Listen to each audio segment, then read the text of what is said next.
भी जाए तो उनको सही मार्गदर्शन वाला मुखिया अगर सशक्त होता है तो निश्चित रूप से अपन भाग्यशाली हैं कि अपना मुखिया सशक्त है और उनके निर्देशन में बहुत सुव्यवस्थित कार्य का संपादन होगा। अब मैं निवेदन करता हूं गौ ग्राम सेवा संघ के वरिष्ठ उपाध्यक्ष आदरणीय कान सिंह जी निर्वाण पधारें और संक्षिप्त में अपने विचारों को प्रस्तुत करें। और हम भाग्यशाली हैं कि आप जैसा व्यक्तित्व हमारे साथ जुड़कर हम कार्य में सहभागी बन रहे हैं। कान सिंह जी निर्वाण।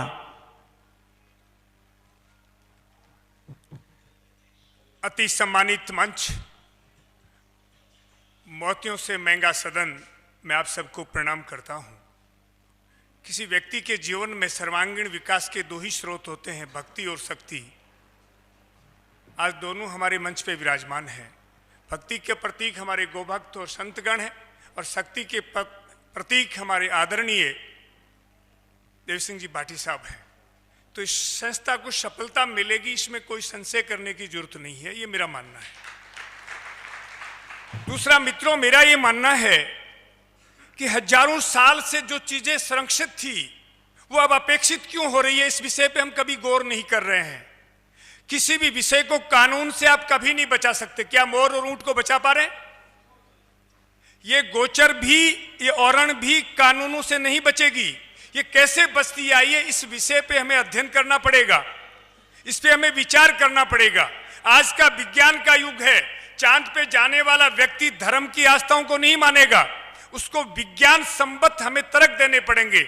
और मैं आपको वैज्ञानिक तर्क बताता हूं। इस गोचर और जो आपकी औरण है उसको समझना पड़ेगा। गांव गांव, घर घर में ये लोगों को बताना पड़ेगा।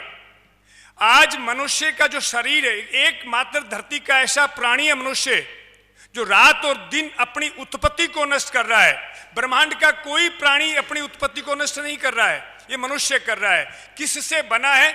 इस देश में और दुनिया में 90%, 95% लोगों को तो पता ही नहीं कि मनुष्य की उत्पत्ति किससे है।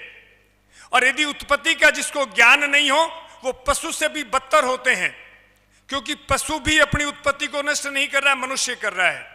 तो इस मनुष्य की उत्पत्ति जो पंच तत्व से है, उस पंच तत्व को बिना औरण और गोचर के बचाया ही नहीं जा सकता। ये मेरा चैलेंज है आधुनिक विज्ञान को, क्योंकि आज हम धरती की बात करते हैं। ये जितने भी आपकी गोचर और औरण है, ये जिन ग्राम पंचायतों में है, उनके सरपंचों को जागृत किया जाए।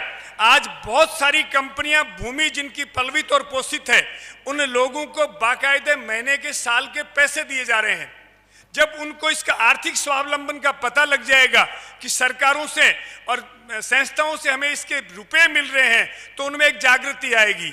दूसरी जो महत्वपूर्ण जागृति है, ये धरती जो हमारी उपज रही है ना, खेती जो हम कर रहे हैं, वो डीएपी, यूरिया, ट्रॉली भर के खाद से नहीं हो रही है।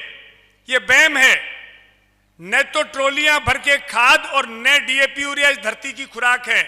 इस धरती की आवश्यकता है सूक्ष्म जीवाणु, और सूक्ष्म जीवाणु को प्रोटेक्शन देने का काम, मल्टीप्लाई करने का काम कोई करता है तो ये गोचर और औरण करती है। यदि ये नहीं होगी तो ये धरती बांझ हो जाएगी, क्योंकि बरसात की अब लोगों में धारणा हो गई गोचर की औरण की जरूरत क्या है, गाय ही नहीं है, कौन चराएगा, कौन चराता है। अरे भाई, गाय नहीं है, चर रही है, नहीं चर रही है, विषय ये नहीं है। बाकी की धरती के बांझपन को कैसे रोकेंगे? वो सूक्ष्म जीवाणु रोकेंगे, और सूक्ष्म जीवाणु को प्रोटेक्शन ये गोचर और औरण देंगी। इस विषय को हमें गांव गांव तक एक हमें संकल्प लेना होगा कि जब भी शादी ब्याह या कथाएं हों, हमारे जितने भी जो विद्वान लोग हैं उन तक मैसेज हम सब लोगों को, हम छोटे आप सब 100 हाथियों का बल लेके घूम रहे हैं। आप अपने ज्ञान का विस्तार कीजिए और जन जन तक एक बात पहुंचाइए। ये जो आज भी अपन चर्चा कर रहे हैं ना, ये वायुमंडल में कई पीढ़ियों तक गूंजती रहेंगी। शब्द कभी खत्म नहीं होता है, तो शब्द को बार बार दोहराएं कि ये जो है विज्ञान का विषय है। ये गोचर और औरण जिस दिन खत्म हो जाएगी, समाज समूल नष्ट हो जाएगा। ये विषय हम लोगों को समझाना पड़ेगा। विषय बहुत गहरा है, समय का अभाव है। जय गौ माता, जय गोपाल। आप सबको